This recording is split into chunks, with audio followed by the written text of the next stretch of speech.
성도 여러분, 우리 모두 이런 경험이 있을 겁니다. 여기 계신 분들 다 연애를 해보셨겠죠? 연애를 하셨으니까 다 결혼을 하셨겠죠?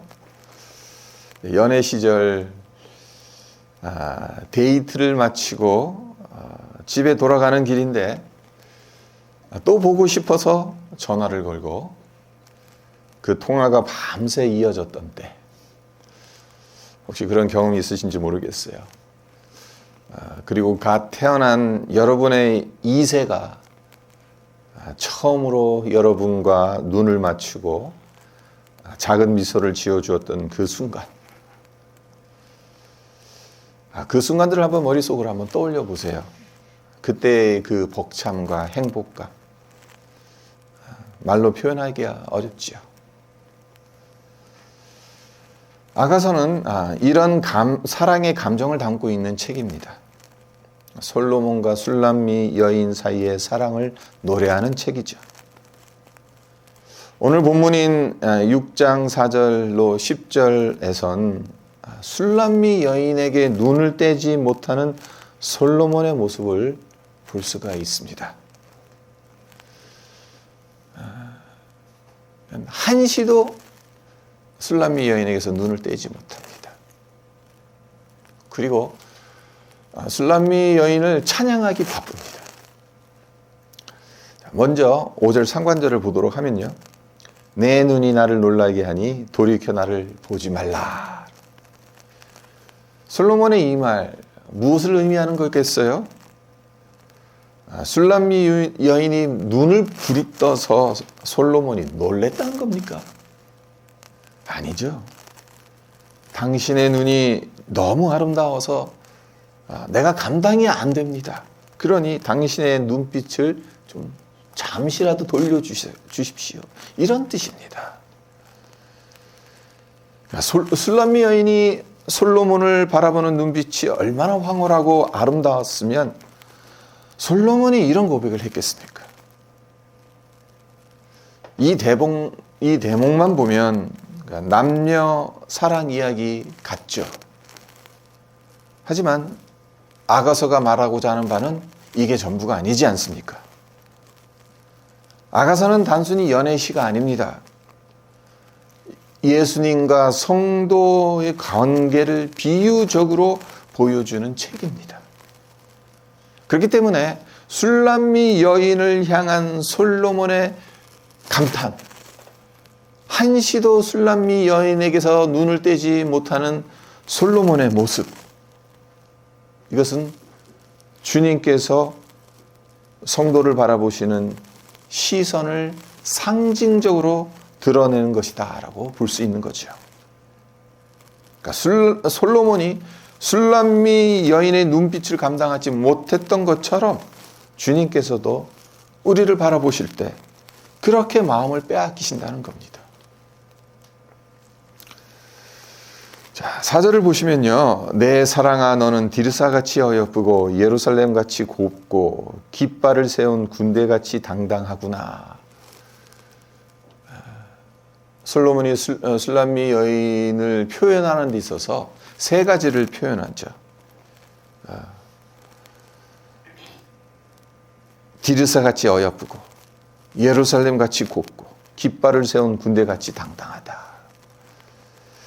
자, 디르사는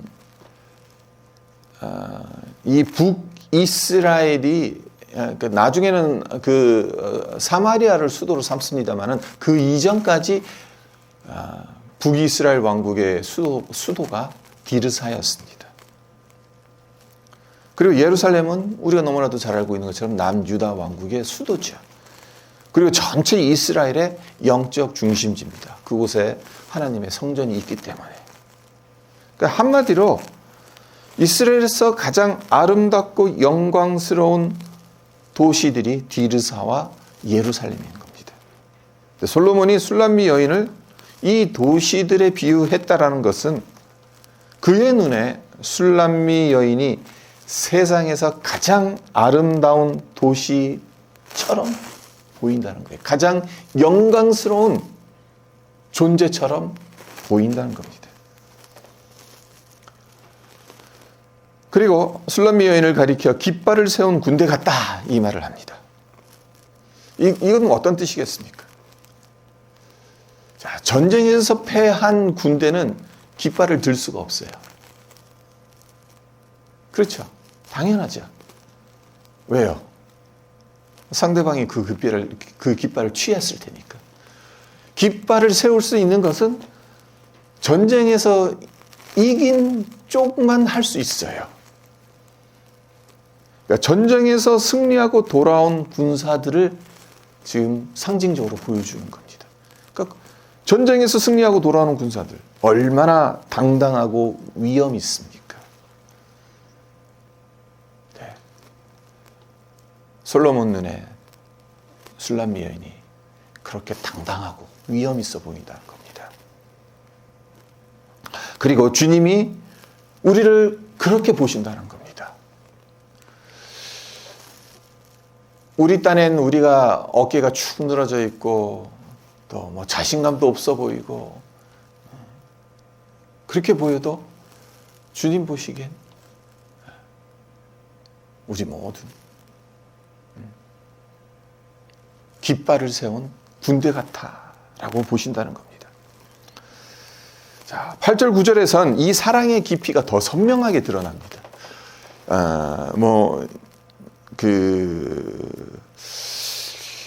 5절서부터 8절까지, 5절서부터 7절까지 보면 술람미 여인의 이 외모에 대해서 이제 이런 칭찬이 있을까 싶을 정도로 입술은 어떻고 뺨은 어떻고 이런 식으로 묘사를 하고 있죠.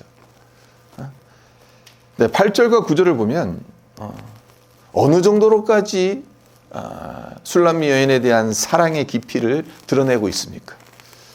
왕비가 60명이요 후궁이 80명이요 시녀가 무수하되 내 비둘기 내에 완전한 자는 하나뿐이로구나. 그는 그의 어머니의 외딸이요 그 낳은 자가 귀중하게 여기는 자로구나. 여자들이 그를 보고 복된 자라 하고 왕비와 후궁들도 그를 칭찬하는구나. 예, 솔로몬에게 얼마나 많은 여자들이 있었습니까? 여기서 솔로몬 자신이 밝히는 것만 봐도 왕비만 60명이에요.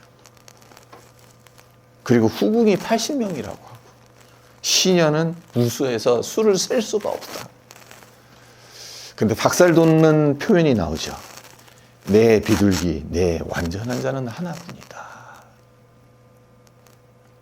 연애할 때 스마트폰에 어떤 식으로 저장을 하십니까? 제가 누구라고는 말하진 않는데 제가 스마트폰에서 엿본 게 있어요. 근데 내 이쁜 펭귄 이렇게 해놨더라고요. 그 출처는 안 밝히겠습니다. 네. 그래서 펭귄이 이쁜가 제 생각입니다. 네. 어찌됐건 지금 솔로몬이 그런 식으로 표현하고 있는 겁니다. 비둘기 같다.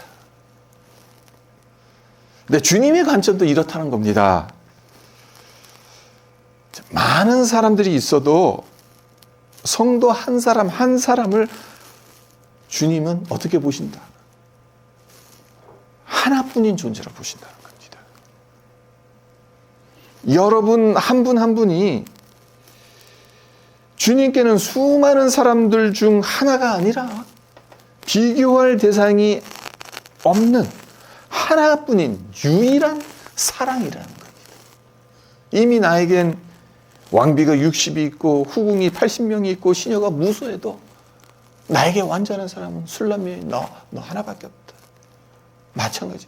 주님께서 우리를 바라보시는 것 역시 이 세상에 수많은 사람들이 있음에도 그 수많은 사람들 역시 하나님께서 창조하신 자들이죠. 그 가운데서 우리 한 사람 한 사람 술람미 여인처럼 나에게 완벽한 사람은 너밖에 없다. 그렇게 보신다는 겁니다.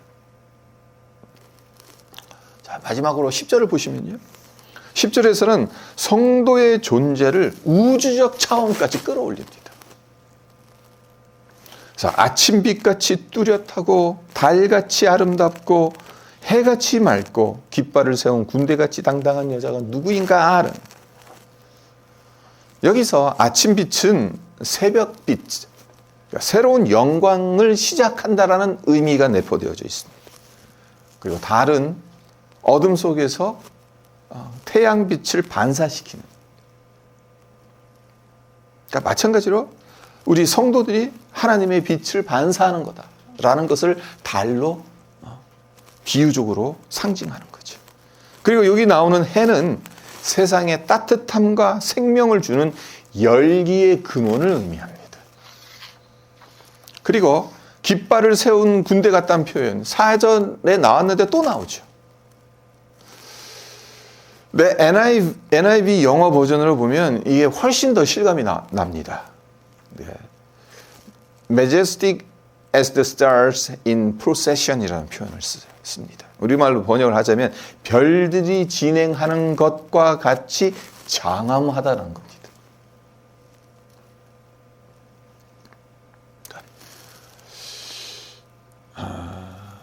천체 망원경으로 이렇게 별들을 관찰해 보면 그 휘황찬란함에 소름이 돋는다고 하지 않습니까?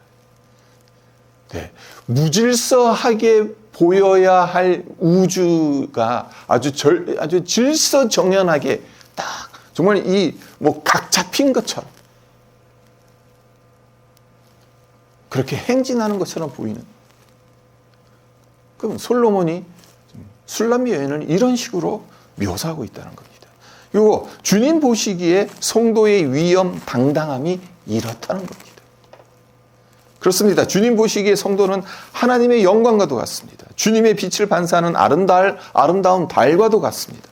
세상을 따뜻하게 비추는 해와 같고 별들이 행진하는 것과 같이 장엄한 존재랍니다. 여러분, 이게 믿겨지십니까?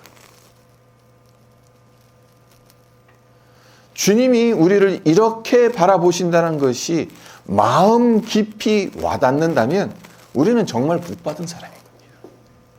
이 사실이 믿겨지면 내가 하나님께 얼마나 소중한 존재인지 깨닫게 되는 거고, 그 깨달음은 웬만한 고난이나 어려움을 견디고 이겨낼 힘을 제공할 수 있다는 겁니다. 그러니까 삶 속에 어려움이 찾아오죠.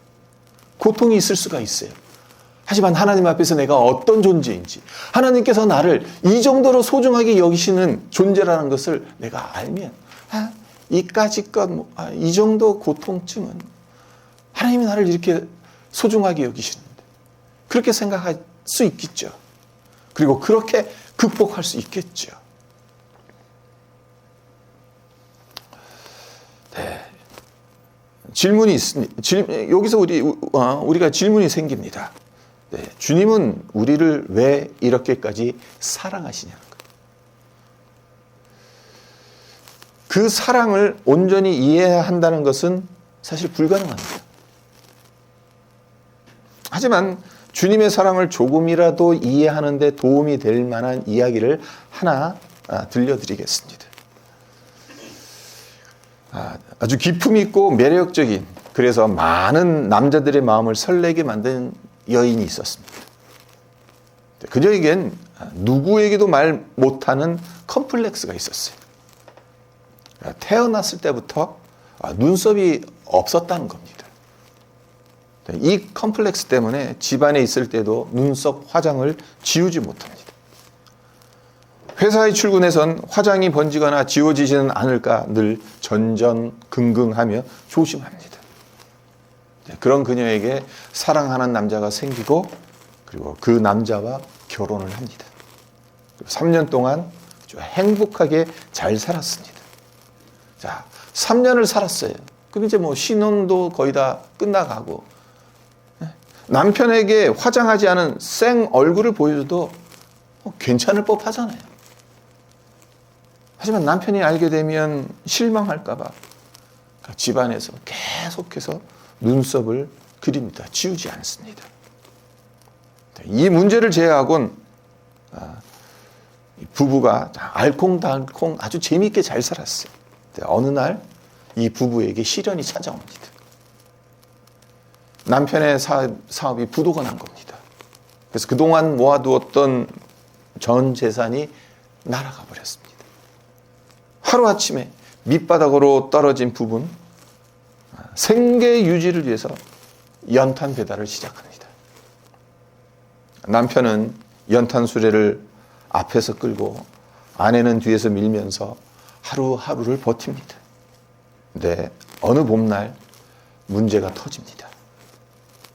살랑살랑 부는 봄바람에 연탄재가 날리고 그 연탄재가 하필 아내의 얼굴에 달라붙어서 그녀의 얼굴을 시커멓게 만들어버린 겁니다. 그 순간 아내는 그동안 쌓여왔던 그 서러움 터져서 눈물을 왈칵 쏟아냅니다. 하지만 난 얼굴을 닦을 수는 없습니다. 얼굴을 닦다가 잘못해서 눈썹 화장이 지워지기라도 한다면 그동안 남편에게 감추어 온 자신의 컴플렉스가 탄로나게 되니까 얼굴을 닦을 수가 없는 거예요. 근데 그때 남편이 수레를 멈추고 아내에게 다가옵니다. 그리고 수건을 꺼내서 아내의 얼굴을 정성스럽게 닦아줍니다. 아내는 다급하게 손을 내저으며 말립니다. 하지만 남편은 묵묵히 아내의 얼굴을 닦아줍니다. 근데 놀라운 건 아내의 눈썹 부위는 절대로 건드리지 않았다는 겁니다. 그러니까 이미 알고 있었던 거죠. 그 자존감을 지켜준 거죠. 성도 여러분, 이 이야기 속에서 무엇이 느껴지십니까? 100마디의 달콤한 말보다 더 깊고 진한 사랑이 느껴지지 않습니까? 우리를 향한 주님의 사랑 역시 이와 같습니다. 주님이 우리를 사랑하신 그 사랑은 말로만 하신 사랑이 아닙니다. 몸으로, 삶으로, 희생으로 보여주신 사랑입니다. 아내의 상처와 컴플렉스를 비웃거나 무시하지 않고 자존감을 지켜주며 마음의 상처를 끌어안아준 그 남편처럼 주님은 우리의 죄악된 본성과 연약함을 경멸하지 않으십니다. 오히려 당신의 가슴이 시커멓게 타들어갈 정도로 우리를 불쌍히 여기십니다. 그리고 우리가 받아야 할 십자가의 저주를 당신의 몸으로 대신 져주셨습니다. 네, 그렇습니다. 우리가 죄라는 깊은 컴플렉스를 안고 있다 하더라도 주님은 그것 때문에 우리를 외면하시는 분이 아닙니다. 우리가 숨기며 말하지 못하는 부분까지도 따뜻한 사랑으로 품어 안아주시는 분입니다. 그런 주님께서 하시는 말씀이 내 눈이 내 마음을 송두리째 빼앗아갔다.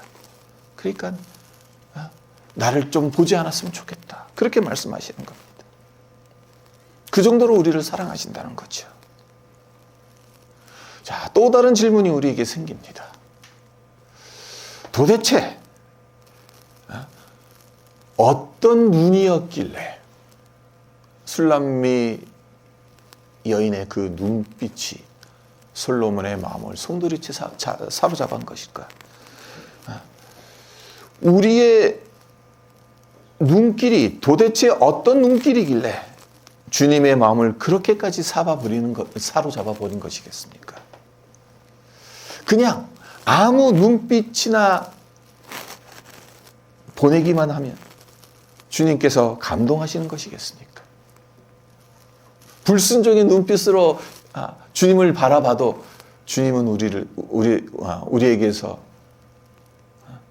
사랑의 감정을 그대로 느끼시긴 하겠죠. 계속 갖고 계시겠죠. 네. 주님을 바라보고 의지하는 믿음의 눈길.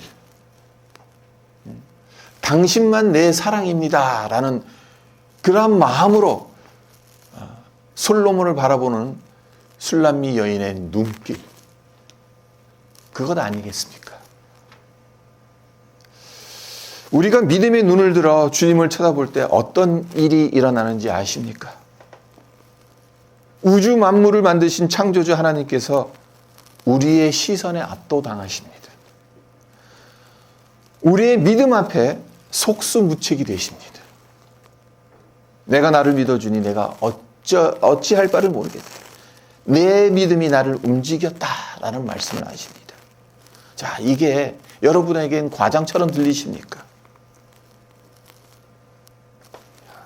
출애굽기 32장을 보면 기가 막힌 장면이 나오죠. 이스라엘 백성들이 십계명을 받으러 시내산 위로 올라간 모세를 기다리지 못하고 뭘 하죠? 금송아지를 만들죠. 그리고 그 금송아지에게 번제와 화목제를 드리고 먹고 마시고 뛰놀죠. 하나님께서 이것을 지켜보시고 어떻게 하십니까? 극노하시죠. 이제 당장이라도 하늘에서 심판의 불이 떨어질 기세입니다. 하나님의 마음을 바꿀 수 있는 것이 없어 보입니다. 하지만 이때 누가 하나님을 가로막습니까? 모세가 가로막습니다. 자신의 생명을 걸고 하나님께 중보 기도를 합니다. 출애굽기 32장 11절로 13절에 모세의 중보 기도가 나오는데 제가 읽어드리겠습니다. 여호와여, 어찌하여 그 큰 권능과 강한 손으로 애굽 땅에서 인도하여 내신 주의 백성에게 진노하시나이까? 어찌하여 애굽 사람들이 이르기를 여호와가 자기의 백성을 산에서 죽이고 지면에서 진멸하려는 악한 의도로 인도해 내었다고 말하게 하시려 하나이까? 주의 맹렬한 노를 그치시고 뜻을 돌이키사 주의 백성에게 이 화를 내리지 마옵소서. 주의 종 아브라함과 이삭과 이스라엘을 기억하소서.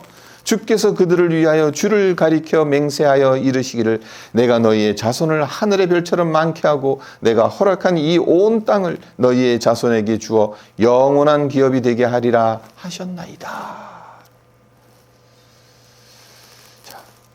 모세가 하나님께 이스라엘 백성들을 위해서 중보 기도했습니다. 근데 무엇을 근거로 기도를 한 겁니까? 하나님의 이름과 하나님의 약속입니다. 이것을 들이대며 하나님께 기도를 했습니다. 그랬더니 하나님께서 어떻게 반응을 하십니까? 그 다음 절 14절도 제가 읽어드립니다. 여호와께서 뜻을 돌이키사 말씀하신 화를 그 백성에게 내리지 아니하시니라. 자, 방금 전까지만 해도 천지를 진동시켰던 하나님의 진노하심, 맹렬한 그 화가 당장이라도 이스라엘 진영 모두를 불살라 버릴 것 같았습니다. 하지만 모세의 기도에 그 화가 멈춰지죠. 전능하신 하나님께서 모세의 믿음 앞에서 당신의 뜻을 꺾으신 겁니다. 마치 거대한 거인이 어린아이의 간절한 눈빛에 그냥 져주는 것처럼 하나님께서 모세의 믿음에 백기를 드시는 거다라고 볼 수가 있는 거죠. 약속에 근거한 믿음의 기도를 드리면 하나님은 정말로 꼼짝 못 하십니다. 우리가 하나님의 말씀을 근거로 해서 하나님께 기도를 하면 하나님께서 당신의 뜻을 돌이키시 정도로 그렇게 해서라도 우리의 기도를 들어주신다는 겁니다. 이 기도의 기적, 믿음의 기적이 우리의 삶에서 실제적으로 일어났으면 얼마나 좋을까 그런 생각을 해봅니다. 성도는 세상의 다른 것으로 살아가는 존재가 아닙니다. 주님께 믿음으로 기도하고 믿음의 눈길을 고정시켰더니 주님께서 다른 계획을 가지고 계셨어도 그 믿음 때문에 마음을 돌이키시고 그 기도에 응답하시는 그런 믿음의 역사를 체험하며 살아가는 존재, 그 존재가 우리 성도들이라는 겁니다. 그래서 우리에겐 이런 엄청 강력한 무기를 가지고 있는 겁니다. 만왕의 왕이신 주님도 꼼짝 못, 마음을 빼앗기시는 무기가 있다는 겁니다. 그러니까 이 무기를 활용하지 못한다면 얼마나 큰 손해이겠습니까? 말씀을 맺겠습니다. 여러분께 질문 하나를 드리겠습니다. 어떻게 해야 여러분의 남편과 아내의 마음을 기쁘게 할 수 있겠습니까? 잔소리 안 하면 됩니까? 다른 사람과 비교하지 않으면 됩니까? 사랑한다고 말해주고 배우자의 컴플렉스 건들리지 않고 따뜻하게 감싸주면 됩니까? 네, 그렇습니다. 누군가의 마음을 기쁨으로 채우려면 어떻게 해야 됩니까? 그 사람이 원하고 바라는 것을 해주면 됩니다. 무엇보다 진심으로 사랑하면 아무리 사소해 보이는 생각과 행동이라도 상대방은 감동하게 되어 있습니다. 사람의 마음은 거창한 말, 대단한 행동으로 얻어지는 게 아닙니다. 주님 역시 마찬가지입니다. 주님은 우리가 거대한 목표를 세우고 그 목표를 이루는 것보다 어떤 마음으로 주님을 바라보느냐에 더 큰 관심을 가지십니다. 세계 복음하는 토론토 도시 전체를 하나님께 드리겠다는 웅장한 포부를 귀하게 여기시기는 하겠지만 사소해 보이는 믿음의 눈길 하나, 진실된 마음으로 주님께 드리는 작은 믿음 하나, 그것 역시 주님은 기쁘게 받으신다는 겁니다. 우리는 눈맞춤 하나로 주님을 기쁘게 해드릴 수 있을까? 그런 생각을 할런지 모르겠지만 주님은 그 눈길 하나에도 마음을 빼앗기신다는 겁니다. 그것이 오늘 6장, 오늘 본문 말씀인, 오늘 본문 말씀에서 핵심 요절이라고 할 수 있는 아가서 6장 5절에 솔로몬을 통해서 하나님께서 우리에게 해주시는 말씀인 겁니다. 내 눈이 나를 놀라게 하니 돌이켜 나를 보지 말라. 주님을 향한 내 작은 이 눈길 하나가, 내 믿음의 눈빛 하나가 하나님의 마음을 움직인다는 겁니다. 2026년 오늘 이제 두 번째 주일을 맞았습니다. 올 한 해의 문이 막 열린 거나 다름없습니다. 우리가 해야 할 새해의 가장 중요한 결단이 무엇이겠습니까? 많은 것들이 있겠습니다만은 주님을 기쁘시게 하는 한 해를 살겠습니다. 이 고백이지 않겠습니까? 그리고 이 고백은 주님을 바라보는 작은 눈길에서, 주님을 신뢰하는 작은 기도에서, 주님 앞에 나가는 작지만 진실된 선택에서 시작되는 것 아니겠습니까? 성도 여러분, 우리의 삶이 어떤 방향으로, 어떤 모습으로 흘러갈지 우리는 알 수는 없습니다. 그러나 분명한 것 하나가 있습니다. 주님은 우리의 믿음을 보고 기뻐하신다는 겁니다. 그 믿음 때문에 움직이신다는 겁니다. 그 믿음에 응답하신다는 겁니다. 믿음의 눈으로 주님을 바라보시기를, 그 시선에 주님께서 마음을 빼앗기시고 그 작은 믿음의 고백에 주님께서 기뻐하신다는 것. 2026년 올 한 해도 이제껏 그렇게 살아오셨습니다마는 올 한 해도 믿음의 눈으로 주님을 바라보며 주님의 마음을 사로잡는 우리 모두가 되시기를 주님의 이름으로 축원드립니다.